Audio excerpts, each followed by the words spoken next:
cuidado para não confundir o ato reflexo com a ação em curto-circuito. O que é o denominado ato reflexo? No ato reflexo, nós temos um movimento meramente fisiológico, não dominado pela vontade, tá? É uma ação, uma reação do nosso organismo que não pode ser dominada pela nossa vontade. Um exemplo. Eu estou... na verdade, são reações involuntárias a estímulos do meio ambiente, a estímulos ambientais. Se alguém jogar uma luz na direção do seu rosto, você fecha o olho. Se alguém bater com martelo no seu joelho, você levanta a perna. Se você encostar num objeto eletrificado, você vai fazer um movimento. Isso não depende da sua vontade. No ato reflexo, então, não há conduta. Se, ao realizar o ato reflexo, você acabar, por exemplo, provocando uma lesão em alguém, não se pode falar de um fato típico por ausência de vontade e, portanto, por ausência de conduta. Não deve ser confundido com as denominadas ações em curto-circuito. Porque as ações em curto-circuito são movimentos dominados pela vontade. Na ação em curto-circuito, o que eu tenho são reações que são assim instintivas, mas são realizadas voluntariamente. Ao contrário dos atos reflexos, a ação em curto-circuito ela não é meramente fisiológica, tá? Nela existe um querer, embora ela seja impulsiva, nela existe um querer. Então, por exemplo, uma pessoa está te perturbando,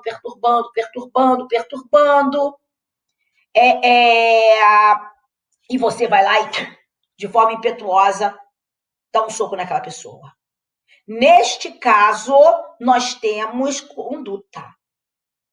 Embora aquilo tenha sido impulsivo, embora aquilo tenha sido quase que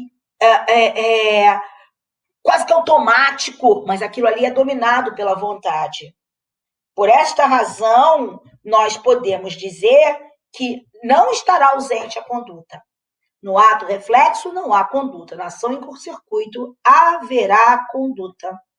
Ok? Agora, veja uma coisa que é importante, por favor, do ato reflexo. O ato reflexo, ele evidencia a ausência de conduta por falta de vontade. Mas eu tenho que tomar cuidado com aquilo que nós podemos denominar ato reflexo previsível. Então, vamos lá. Eu não entendo nada de eletricidade, um belo dia eu resolvo que eu vou consertar o chuveiro elétrico de minha casa. E aí eu subo numa escada metálica, eu estou descalça, a escada está molhada e peço para que meu filho fique segurando a escada para mim. E eu então eu tomo um choque, evidentemente vou realizar um movimento por conta daquele choque e vou acabar caindo da escada em cima do meu filho, machucando meu filho. Nesse caso, há conduta, porque aquele ato reflexo era previsível e eu, observando o dever objetivo de cuidado, me coloquei na condição de sofrer aquele ato reflexo. Portanto, eu posso falar em conduta, portanto, eu posso falar em fato típico. Tomar cuidado com isso. Tá ok? Então, também os fenômenos naturais, eles acabam revelando a ausência de conduta. Se eu, por exemplo, sou, por uma força da natureza, arremessada contra alguém e provoco lesões nesse alguém, na verdade, não há conduta minha, porque não houve conduta voluntária. Não houve ação ou omissão humana consciente e voluntária. Por isso, assim fechamos o conceito de conduta para o finalismo. Conduta é ação ou omissão humana consciente e voluntária finalisticamente dirigida. Óbvio que condutas que não são levadas a efeito a título de dolo ou a título de culpa são irrelevantes para o direito penal. O direito penal com elas não se preocupa. Mas vamos lá. O fato típico, como eu bem disse para vocês, o fato típico ele é composto, fato típico, ele é composto por 4 elementos. Primeiro é a conduta, que acabamos de ver. Depois, o resultado, nexo causal e tipicidade. Nexo causal e tipicidade. Vimos conduta, vamos agora ver o resultado. Qual é o que significa resultado? O que é o resultado? Bem, precisamos saber que, sob a ótica do direito penal, existem 2 modalidades de resultado. Nós temos o resultado naturalístico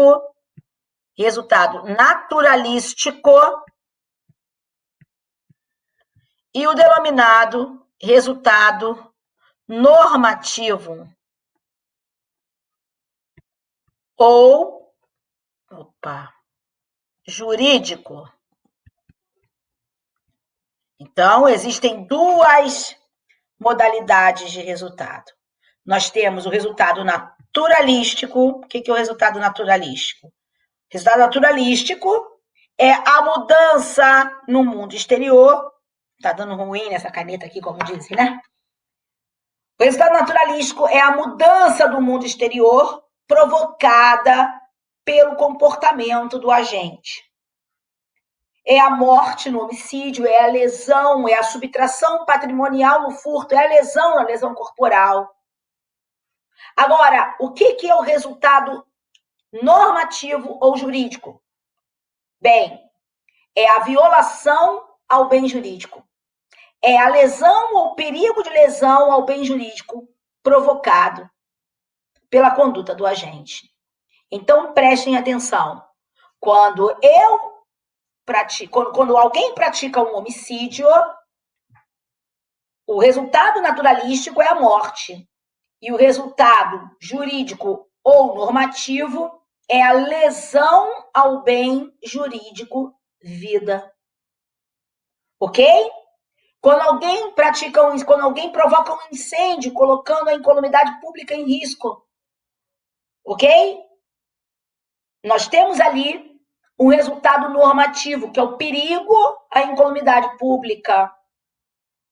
Veja você que, de acordo, que a gente às vezes sabe classificações e não sabe de onde essas classificações vêm, sabe, gente? De onde vêm essas classificações?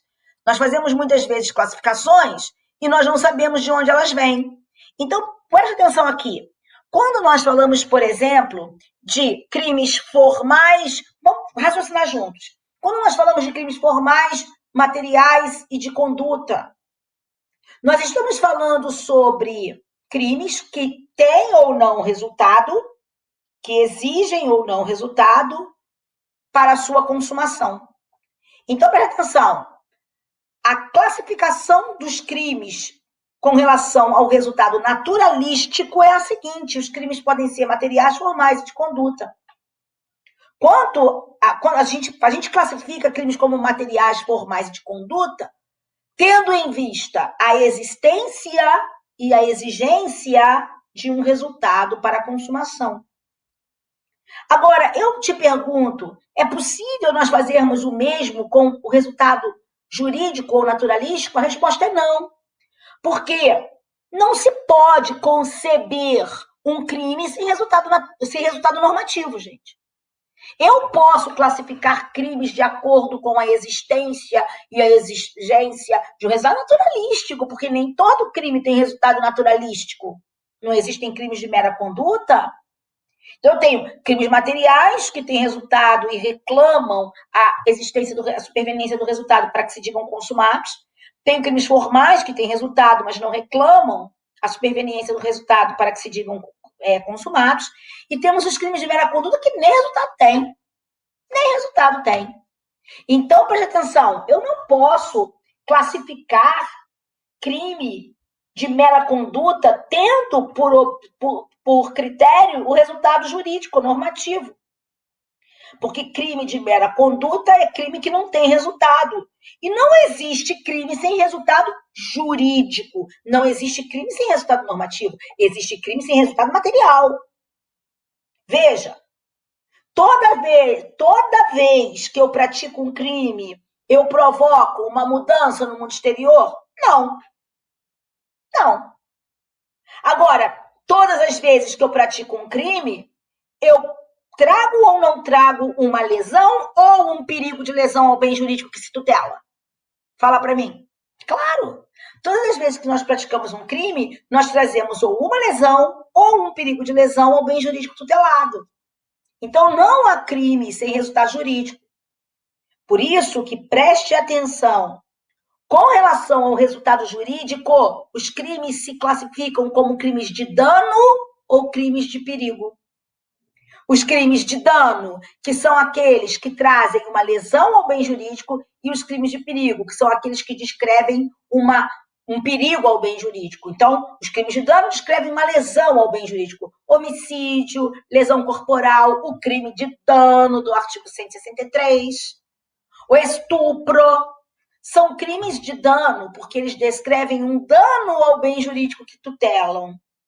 Agora, os crimes de perigo, eles não descrevem um dano, eles descrevem uma conduta perigosa ao bem jurídico. Então, por exemplo, um incêndio, desabamento, desmoronamento, um porte de arma, uma associação criminosa, ok? Essa classificação dos crimes como perigo ou dano vem da existência de um resultado, ou melhor, vem do resultado jurídico, do resultado normativo, ok? E nunca do naturalístico. Tá joia? Muito bem. Agora, veja só, quando se fala, então, de crime, de fato típico, a conduta é o primeiro elemento, o resultado é o segundo elemento, pode ser naturalístico, nem todo crime tem, normativo, todo crime tem. Mas nós temos o nexo causal. E o que fala, e o que é o nexo causal? Esse terceiro elemento do fato típico. O que é o nexo causal? O nexo causal é o liame, aquilo que liga a conduta ao resultado. Diz-se existente o nexo causal quando se pode afirmar que uma determinada conduta causou um determinado resultado. Isso é importante.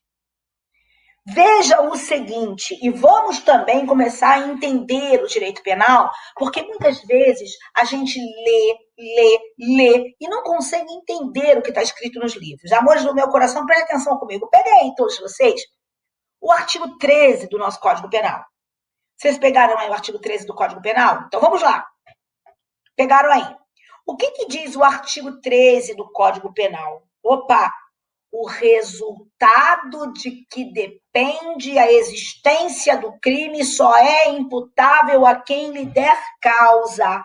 O resultado de que depende a existência do crime. Peraí, para!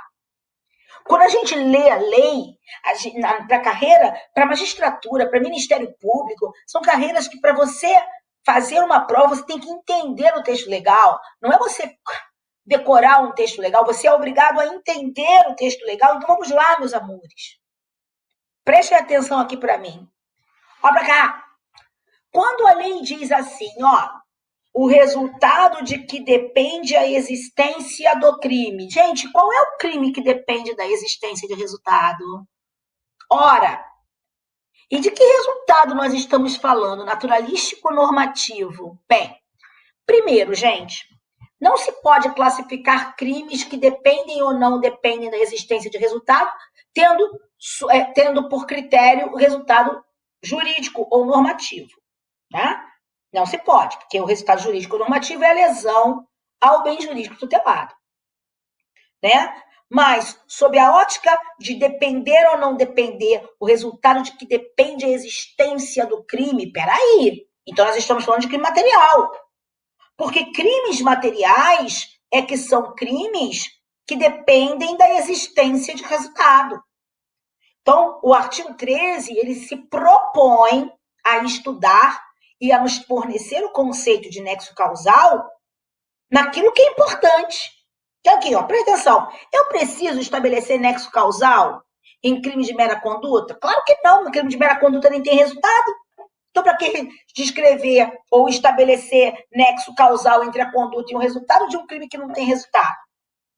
Crime formal, é preciso estabelecer nexo de causalidade em crime formal? Não, peraí. Crime formal não depende da existência de resultado. Então, eu aqui estou falando de nexo de causalidade em crimes materiais. Crimes que têm um resultado naturalístico e cuja consumação dependerá desse resultado naturalístico. Então, primeiro, estabeleçamos isso. O artigo 13, ele sofre muitas críticas, mas muitas críticas são críticas infundadas, concessa máxima vênia. O artigo 13 é indiscutível que ele não resolva todos os problemas da imputação, mas não resolve mesmo. Mas ele nunca se prestou a fazê-lo. Ele não se presta a resolver os problemas da imputação. O artigo 13 se presta a resolver o problema do nexo causal nos crimes materiais. E mais uma coisa, que também é algo que impede, muitas vezes, que vocês entendam esse negócio de nexo causal. Porque vocês se prendem a determinadas críticas e acabam não vendo. Olha aqui, meu amor, preste atenção. Se você for para as suas férias e você pagar uma pousada pela qual você vai pagar R$150 à noite, você não pode querer desta pousada o serviço que será proporcionado por uma pousada em que você pague R$2.000 à noite, R$1.200 à noite, R$1.700. Por que eu estou falando isso? Eu estou falando que muitas pessoas querem um café da manhã do artigo 13, que o artigo 13 nunca se propôs a oferecer. Tá ok? As pessoas querem do artigo 13 algo que o artigo 13 nunca disse que nos daria. O artigo 13 não se presta a resolver os problemas da imputação. O artigo 13 se presta a estabelecer nexo causal. E o artigo 13 também não se presta a dizer por que crime cada um vai responder. Ele só se presta a dizer se existe nexo causal ou não. E mais, haver nexo causal não significa que vai haver imputação. Haver imputação num crime material pressupõe o nexo causal. Não entendi, Claudinha. Vou explicar. O artigo 13 só quer falar sobre nexo causal. Ele só quer estabelecer quando uma pessoa provocou o resultado. Ele não está dizendo para você por que crime a pessoa vai responder, se a pessoa vai responder ou se não vai responder. Ele só está dizendo se existe nexo causal. Só que tem uma coisa. Só se pode responder por um resultado que se causou. Se eu não causei algo, eu não posso ser responsabilizado por alguma coisa que eu não causei.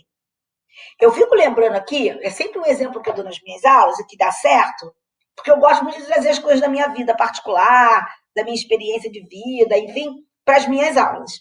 Então, por exemplo, eu conto que quando eu era menina, nós íamos para a escola, né, que era fora da nossa cidade, nós fazíamos assim, nós misturávamos assim, revezávamos, cada semana a mãe de uma levava. Aí tinha lá minha amiga Ana Paula, a mãe dela era uma figura. E a mãe dela não se conformava das pessoas desrespeitarem as normas de trânsito. E um belo dia, nós estávamos indo para a escola, isso às 6 e pouquinho da manhã, 6h10 da manhã, mais ou menos, e aí passou um carro a toda por nós. E quando o carro passou, ela disse, tomara que bata. Cara, ela falou, tomara que bata, o carro virou aí, bateu no poste, gente. Aí, que língua, hein? Eita, que língua é essa? Ok, agora prestem atenção para o que eu quero dizer para vocês. Esse resultado, imaginemos que essa pessoa tenha sofrido lesões corporais, esse resultado poderia ser imputado à mãe da minha amiga? A mãe da minha amiga poderia ser responsabilizada por esse resultado? Claro que não. Porque o resultado de que depende a existência de um crime de lesão corporal só pode ser imputável a quem lhe der causa. Foi a mãe da minha amiga que causou esse resultado? Não, ela pode ter desejado. Não desejava, não, mas tudo bem. Na verdade, jamais ela desejaria aquilo. Porque ela ficou bem impactada depois, inclusive. Né? Mas ainda que ela tivesse desejado, ela poderia ser responsabilizada por esse resultado? Jamais. Não deu causa. E diz o artigo 13, o resultado de que depende a existência do crime só é imputável a quem lhe der causa. Agora eu te pergunto, o artigo 13 está dizendo que o resultado será imputado a quem deu causa Ou o artigo 3 está dizendo que será imputável, ou seja, pode ser imputado ou não a quem der causa. Para responder, tem que ter causado. Só quem causou pode responder. Mas também tem uma coisa, queridos. Muitas vezes nós causamos e por esse resultado não podemos ser responsabilizados. Ou seja, muitas vezes quem causa o resultado não pode por ele responder. Veja, vamos imaginar o seguinte, vamos imaginar que eu esteja dirigindo o meu carro, tomando todos os cuidados devidos com relação às regras de trânsito. E uma pessoa inesperadamente cruza a rodovia na minha frente. Eu ainda tento parar meu carro, não consigo não. E acabo atropelando essa pessoa. Veja que nesse caso, eu causei aquele resultado, a pessoa morreu, a pessoa se lesionou, mas esse resultado não me poderá ser imputado. Por quê? Porque não basta causar. Para que nós sejamos responsabilizados por um resultado, é preciso que nós passemos por pelo menos dois momentos. Primeiro momento, a existência do nexo causal. Segundo momento, a existência do dolo e da culpa. Nesse caso, houve nexo causal? Houve. Foi eu que atropelou a pessoa, ela morreu. Eu que atropelei, a pessoa morreu. Fui eu que matou a pessoa. Mas eu atropelei com dolo? Eu atropelei com culpa? Não. Então, o resultado que foi causado por mim não poderá ser imputado. A mim não poderá ser imputado. Há quem ainda diga que são 3 etapas. Eu, por exemplo, concordo que sejam 3 etapas. Por quê? Quais seriam essas 3 etapas? Primeira etapa, a existência do nexo de causalidade. Segunda etapa, a imputação objetiva. Terceira etapa, o dolo ou a culpa.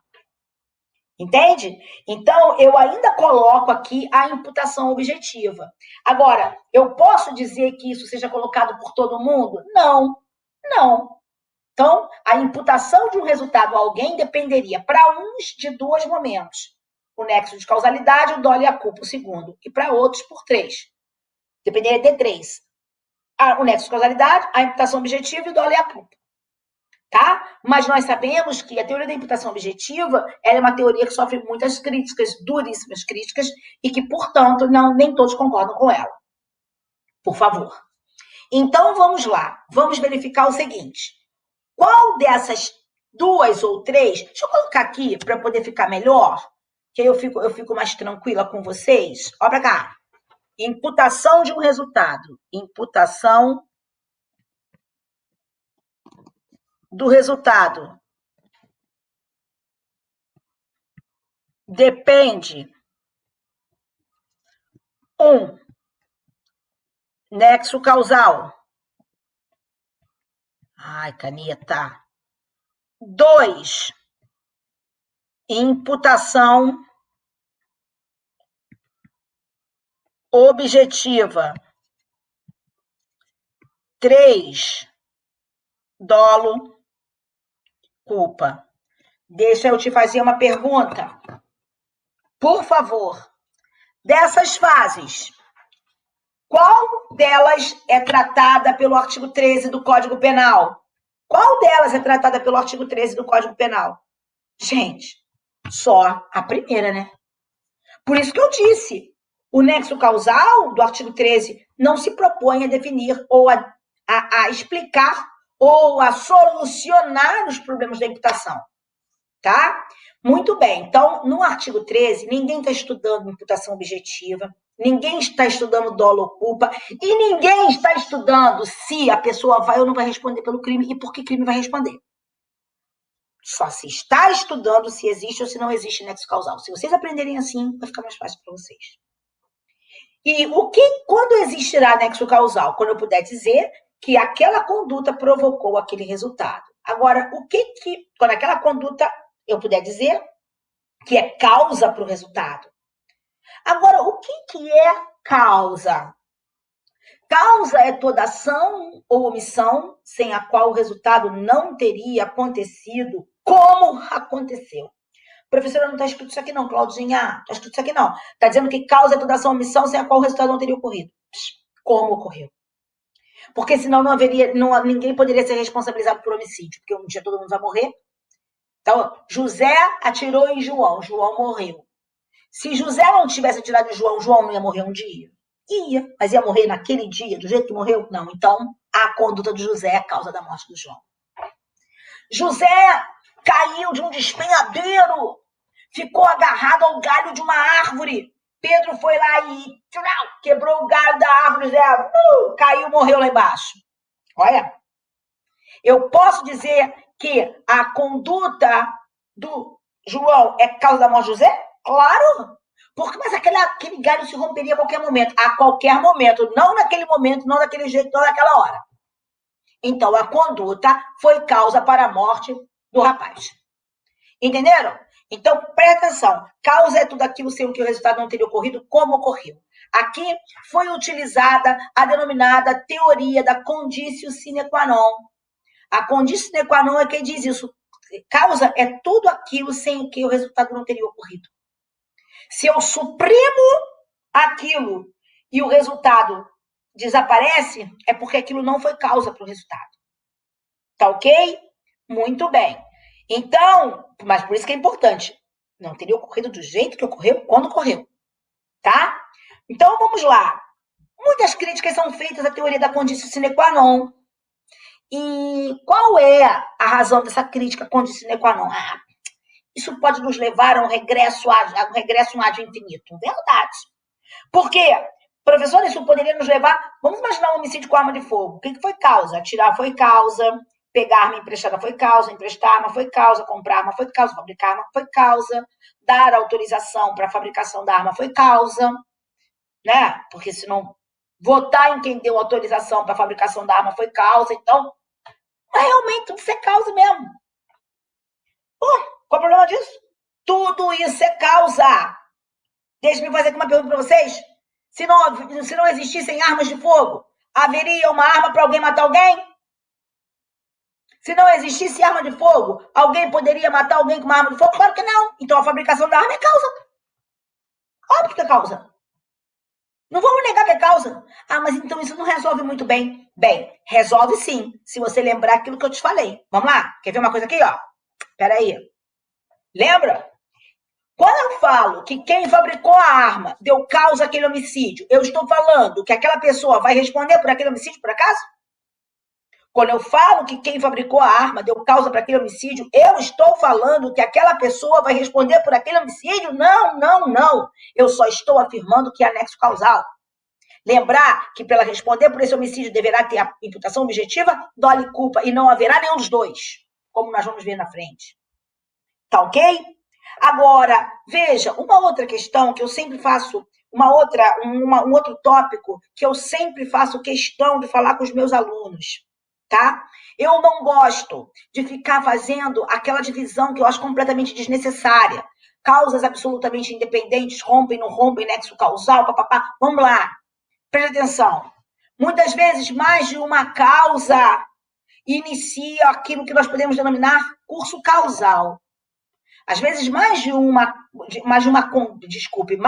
conduta inicia aquilo que nós podemos chamar curso causal. Mais de uma causa, não. Mais de uma conduta inicia aquilo que nós podemos chamar curso causal. Tá ok? Algo que vai em direção ao resultado. E aí nós temos as denominadas concausas. As concausas podem ser absolutamente independentes. Uma não tem nenhuma relação com a outra. Eu dei veneno para a pessoa de manhã, na hora do almoço, antes do veneno fazer efeito, pessoas entraram e atiraram nela. E ela morreu. Ou então, eu efetuei um disparo de arma de fogo contra a pessoa no exato momento que caiu o teto da casa sobre ela e ela morreu. Isso são causas absolutamente independentes, uma não tem nenhuma relação com a outra. Mas ao lado das causas absolutamente independentes, nós temos as causas relativamente independentes. Uma só aconteceu de alguma forma porque a outra também existiu. Então, por exemplo, eu efetuei um disparo de arma de fogo na mão de uma pessoa hemofílica. A pessoa morreu. Bem, não morreria se não fosse hemofílica, mas também não morreria se eu não desse aquele disparo. Então, ou então eu dei um disparo de arma de fogo, efetuei um disparo de arma de fogo contra essa pessoa que foi levada para o hospital, morreu lá no hospital. Bem, se eu não tivesse dado o disparo de arma de fogo, ela não teria ido para o hospital. Então, são causas relativamente independentes. E aí? Como é que se resolvem essas causas? São absolutamente independentes e as causas relativamente independentes. É fácil e a matéria do nosso próximo bloco.